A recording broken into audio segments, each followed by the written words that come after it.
इस वीडियो से ठीक पिछली वाली वीडियो में मैंने आपको सिखाया था कि कंपनी अगर 2 प्रकार के शेयर का निर्गमन अगर करती है, तो उसमें जर्नल लेखा कैसे किया जाता है। अगर आपने वो वीडियो नहीं देखी है, तो आप प्ले लिस्ट में जाकर उस वीडियो को ज़रूर देख लें। उसमें प्रेफ़रेंस शेयर और इक्विटी शेयर दोनों प्रकार के शेयरों का निर्गमन किया गया था और उसका जर्नल लेखा मैंने आपको करके दिखाया था। और उसके लिए जो क्वेश्चन था, वो हमारे पास में ये क्वेश्चन था। ये पूरा क्वेश्चन था हमारे पास में। इसमें 2 प्रकार के अंशों का निर्गमन किया गया था। इसका जर्नल एंट्री मैंने पूरी आपको करके दिखाई थी, जिसमें आपको सबसे पहले इसके जो अमाउंट है, जो रुपए हैं, वो किस तरह निकाले जाते हैं, ये निकालना सिखाया था। इसके लिए आपको पिछली वीडियो पर जाना होगा, तभी आप इसको सीख पाएँगे। क्योंकि मैं अभी आपको कैश बुक बनाने यहाँ पर सिखाने वाला हूँ। ये हमारे पास में जर्नल लिखा था पूरा।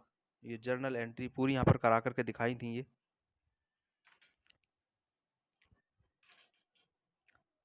इन्हीं जर्नल एंट्रीज से आज हम कैश बुक बनाने वाले हैं।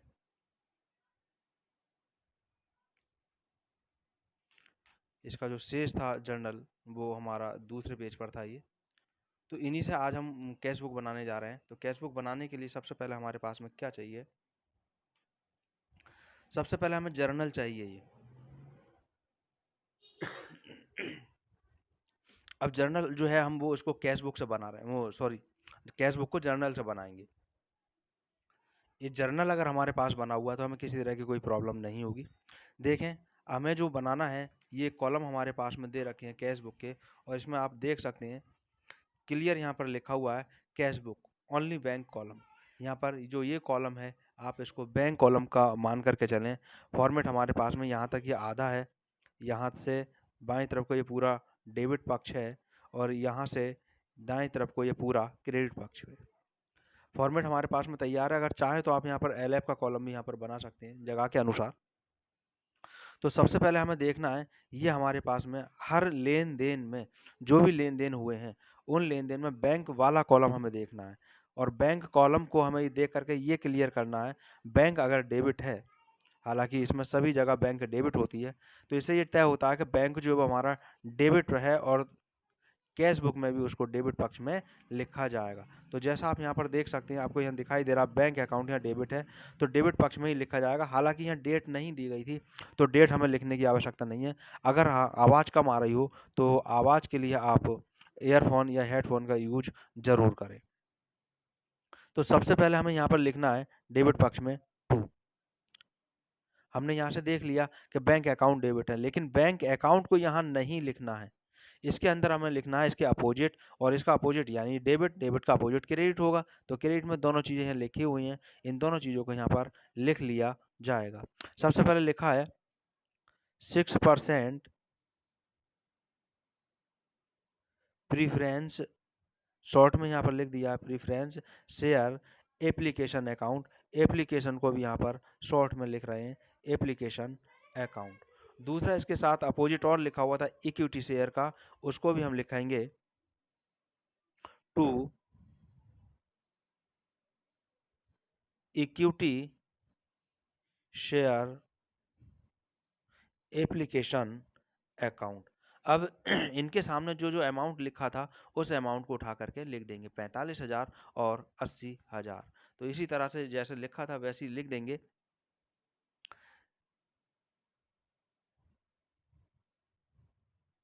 45,000 इसका था और 80,000 इसका था।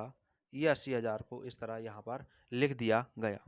इसके बाद अब हम फिर जर्नल की एंट्री को देखेंगे। तो देखें, इसका अभी हमने लेखा कर लिया है, और यहाँ पर बैंक अकाउंट नहीं दे रखा है, तो इसका लेखा नहीं होगा। यहाँ भी नहीं दे रखा है, इसका भी लेखा नहीं होगा कैश बुक में। यहाँ भी नहीं दे रखा है, इसका भी नहीं होगा। यहाँ भी नहीं दे रखा है, इसका भी लेखा नहीं होगा। लेकिन यहाँ दे रखा है, यहाँ पर ये अकाउंट जो बैंक अकाउंट है वो दे रखा है, तो इसका लेखा होगा। और सेम कंडीशन है कि बैंक अकाउंट डेबिट है, तो डेबिट पक्ष में ही लिखा जाएगा।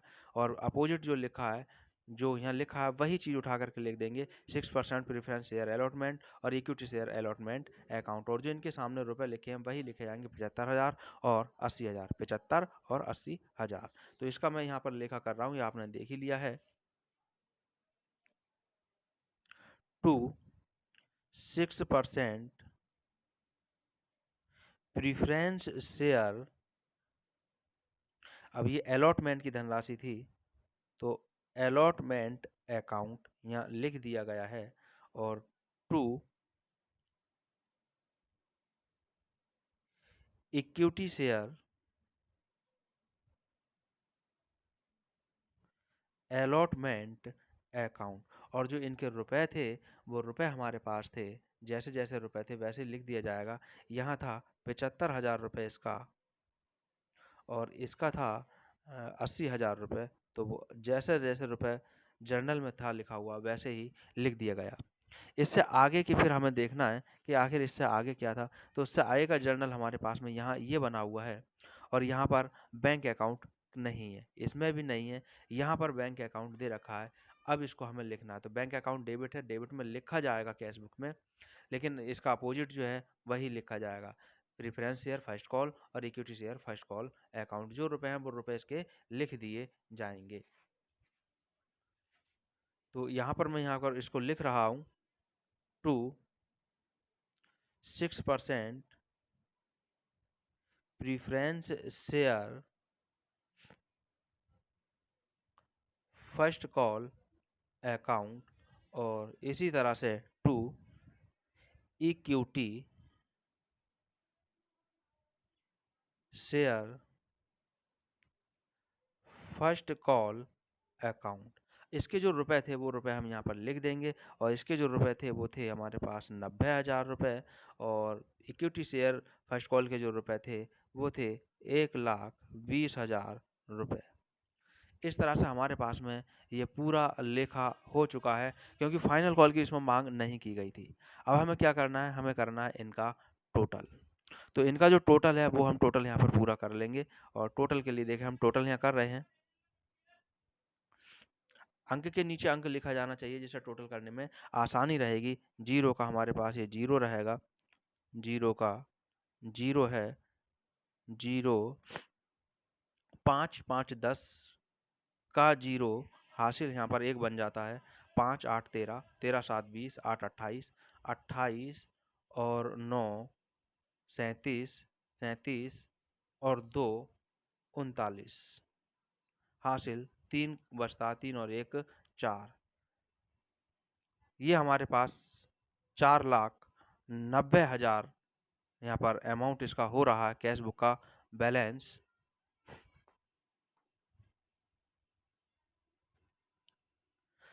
इसी तरह क्योंकि अब क्रेडिट पक्ष में हमारे पास कोई टोटल है नहीं, तो दोनों पक्षों का कॉलम को हम आमने सामने यहाँ पर बिल्कुल बंद करते हैं टोटल करने से पहले, जो कि मैंने यहाँ कर दिया।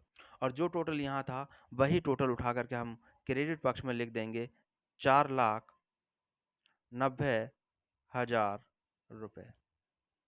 अब ऊपर हमारे पास कोई अमाउंट नहीं है, जो कि अकाउंट में ऐसा होता नहीं है कि अगर रकम नहीं है तो खाली कॉलम को छोड़ें, खाली कॉलम को नहीं छोड़ा जाएगा। जो अमाउंट हमारी यहाँ आई है वही टोटल यहाँ पर आ जाएगा, जो कि बैलेंस लिख दिया जाएगा इस पर। ये 4,90,000 यहाँ लिख दिया जाएगा। क्रेडिट में बाई लिखना जरूरी होता है, बाई बैलेंस CD।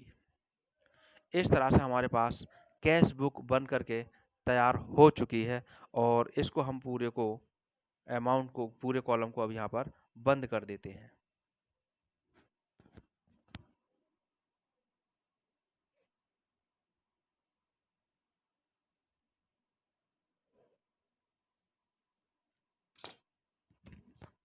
तो इस तरह से हमारे पास पूरी कैश बुक बनकर तैयार है, और अब चलते हैं हम बैलेंस शीट की तरफ।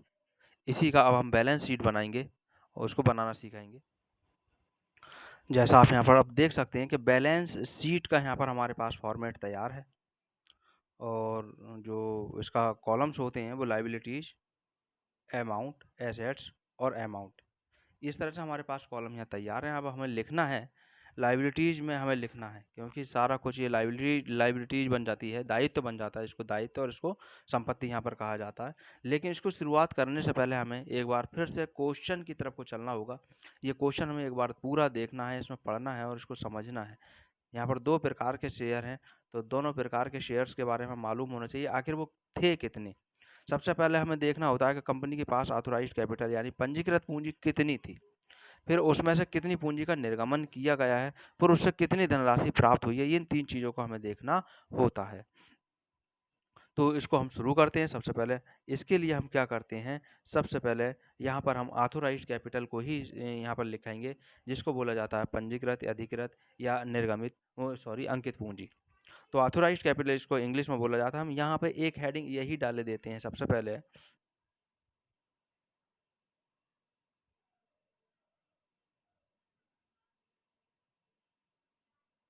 ऑथोराइज्ड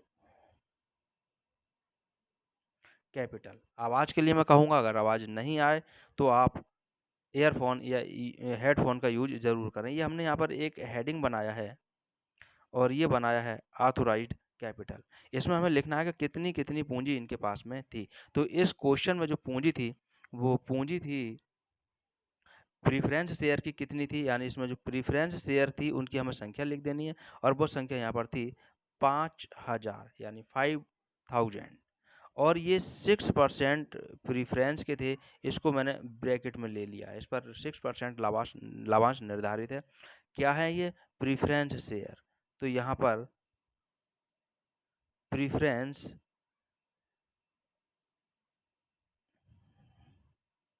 शेयर ऑफ रेट्स 100, क्योंकि ये 100 का था। इसके साथ में ईच और लिख दिया जाता है, क्योंकि हो सकता है मेरे पास पेज में जगह कम पड़ जाए, इसलिए मैं यहाँ नहीं लिख रहा हूँ। फिलहाल आपको मालूम होना चाहिए, यहाँ पर ईच शब्द और लिख दिया जाता है, ईच वर्ड।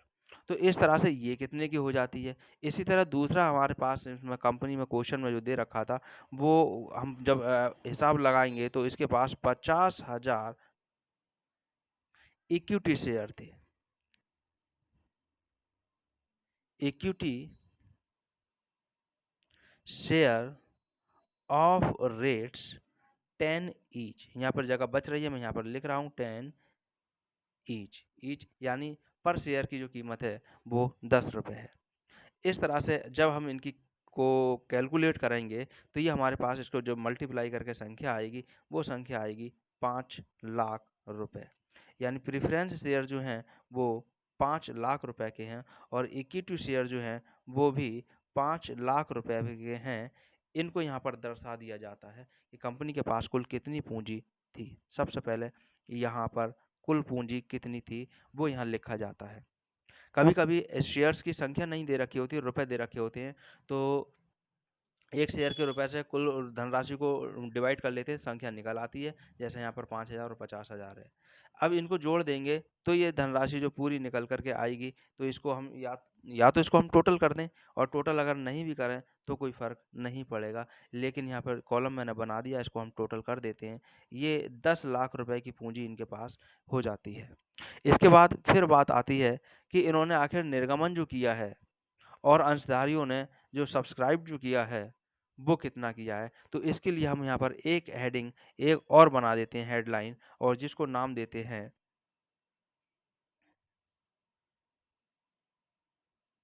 इशूड। एंड का मैंने यहाँ सिंबल बना दिया, एंड सब्सक्राइब्ड कैपिटल हम यहाँ पर लिख देंगे। Subscribed capital. एक हमारे पास अब दूसरा हेडिंग ये बन करके तैयार हो जाता है। तो किस तरह से बेचा गया है और जनता ने कैसे आवेदन उसके लिए किए हैं, वो हमें देखना है। तो इसमें क्वेश्चन में दे रखा था कि 3000 यानी 3000 जो 6% प्रेफ़रेंस शेयर थे, इनका निर्गमन किया था। वही हम यहाँ पर लिख रहे हैं, प्रेफ़रेंस शेयर ऑफ रेट्स, भाई 100 रुपए में बेचा गया था। ईच यहाँ पर जगह है तो थोड़ा-सा लिख दें, ईच। और जो बेचे थे और सब्सक्राइब जो किए गए थे इक्विटी शेयर, उसके बारे में कहा था 40,000 equity share of rates 10 each. इस तरह से इनको हम कैलकुलेट कर लेंगे, इनको मल्टीप्लाई कर लेंगे, तो यहाँ पर ये जो संख्या आती है प्रेफ़रेंस शेयर वाली, वो आती है 3 लाख रुपए। 1, 2, 3, 4, 5 ज़ीरो, और इसकी जो हम गुणा कराएँगे तो ये हमारे पास में आएगा 4 लाख। 1, 2, 3, 4, 5, 4 लाख। इस तरह से कुल इसका जो अगर हम टोटल कर देते हैं, तो टोटल हमारे पास में आता है ये 7 लाख रुपए। हालाँकि इसका हमें कुछ नहीं करना, क्योंकि अब यहाँ जैसे लाइन खिंच गई तो इसकी ऊपर की रकम से कोई मतलब नहीं, यहाँ लाइन खिंच गई तो अब ऊपर की रकम से कोई मतलब नहीं होगा। लेकिन इसके बाद अब बात आती है कि आखिर इसमें से धनराशि कितनी माँगी की गई है और कितनी धनराशि हमें प्राप्त हुई है। तो इसके लिए हम फिर एक हेडलाइन यहाँ पर बना देते हैं और जिसको हम यहाँ पर लिखते हैं कॉल्ड अप, यानी माँगी गई धनराशि। एंड इसमें से माँगी गई धनराशि में से एंड का मैंने ये सिंबल बनाया, एंड पूरा भी लिख सकते हैं। कितनी धनराशि यहाँ पर प्राप्त हुई है उसके लिए यहाँ पर लिखा जाएगा एंड पेड अप।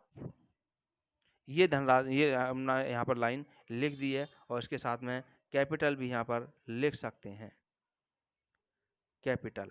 अब ये हमारे पास हेडलाइन है, इसको मैंने अंडरलाइन यहाँ पर ये कर दिया, आप देख सकते हैं ये। तो किस तरह से धनराशियाँ प्राप्त हुई हैं वो हमें यहाँ पर अब शो करना है। तो इसके लिए हम देखेंगे, पेज उड़ रहा था इसलिए मैंने इसको यहाँ स्केल को रख दिया है। तो यहाँ पर सबसे पहले हम प्रेफ़रेंस शेयर की बात करेंगे। तो प्रेफ़रेंस शेयर हमारे पास ये 3000 शेयरों को बेचा गया था और 6% जो है इसको हम यहाँ ब्रैकेट में कर दे रहे हैं। Preference share of rates 100 each. यहाँ पर इतना लिखने के बाद ये तो हमारा हो गया कि यहाँ पर दर्शाया गया कि आखिर शेयर जो है वो कितने रुपए का है। अब यहाँ पर हम कॉमा लगा करके लिख दे देंगे या एंड लगा करके यहाँ पर लिख देंगे कि आखिर इसमें से मांग कितने की गई है। तो इसमें से जो मांग की गई है वो 70 रुपए की ही मांग अभी तक की गई थी। आप क्वेश्चन को देखेंगे तो ये चीज़ आपको मिल जाएगी। पर share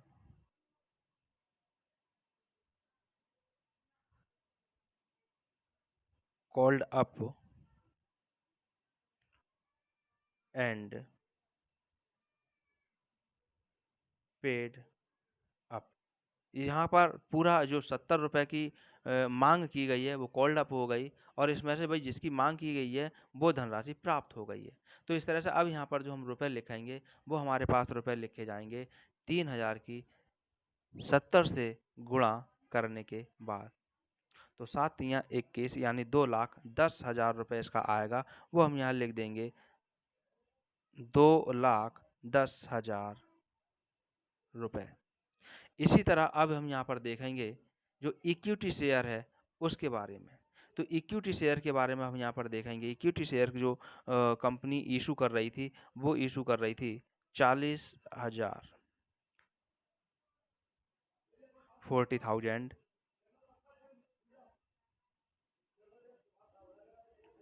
equity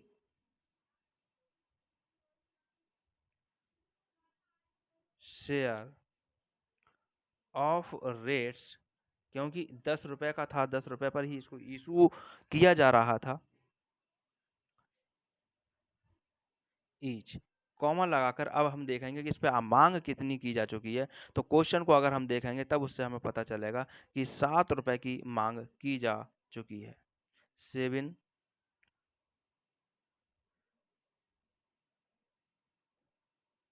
rupees per share, ये मांग पर शेयर की जो मांग की थी। तो यहाँ कॉल्ड अप यहाँ पर लिख दिया गया। अब इसमें से यही धनराशि प्राप्त हो गई है तो पेड अप भी यहाँ पर लिख दिया जाएगा एंड पेड अप, ये यहाँ पर लिख लिया गया है। अब इस हिसाब से यहाँ पर जो यहाँ ये था, ये रुपए हैं, रेट्स का सिंबल यहाँ पर लिख दिया है। 4000 की 7 से गुणा करेंगे तो 4 सत्ते 28, यानी 2,80,000 रुपया यहाँ प्राप्त हो रहा है। इसी को यहाँ लिख दिया जाएगा 2,80,000 रुपये, ये यहाँ पर लिख दिया गया। अब हमें क्या करना है, जैसे हर जगह हम टोटल करते हुए आए थे, इसी तरह से इसका भी हमें यहाँ पर टोटल करना है। मैं टोटल यहाँ पर कर रहा हूँ।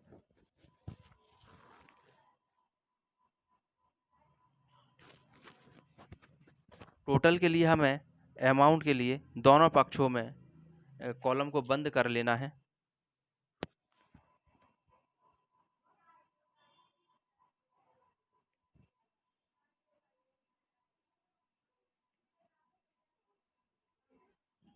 अब हम टोटल को कर रहे हैं तो टोटल तो दिखाई दे ही रहा है।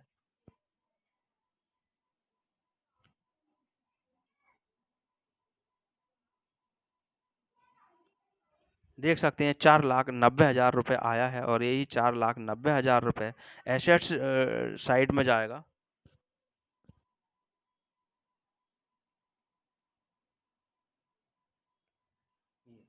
ये इस तरह से हमने यहाँ पर लिख दिया और यही रुपए, अब क्योंकि ऊपर पूरा कॉलम खाली है जो कि उचित नहीं है, तो इसके लिए हम यहाँ पर लिख देते हैं यही रुपए जो 4,90,000 आए हैं, 4,90,000, और इसको लिख दिया जाता है कैश एट बैंक, क्योंकि ये सारी धनराशि बैंक में जमा हो जाती है। इस तरह से हमारे पास ये बैलेंस शीट तैयार हो जाती है और नीचे हम इसको अंडरलाइन कर देते हैं।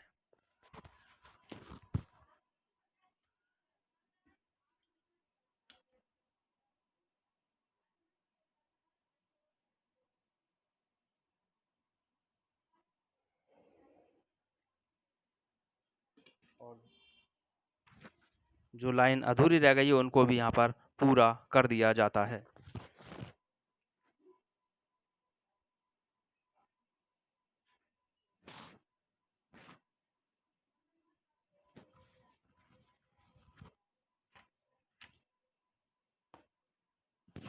तो देख सकते हैं आप यहाँ पर पूरा हमारे पास बैलेंस शीट आपको यहाँ दिखाई दे रहा है, शो हो रहा है। इस तरह से ही बनाया जाता है बैलेंस शीट, जब अंशों का निर्गमन किया गया हो दोनों प्रकार का तब।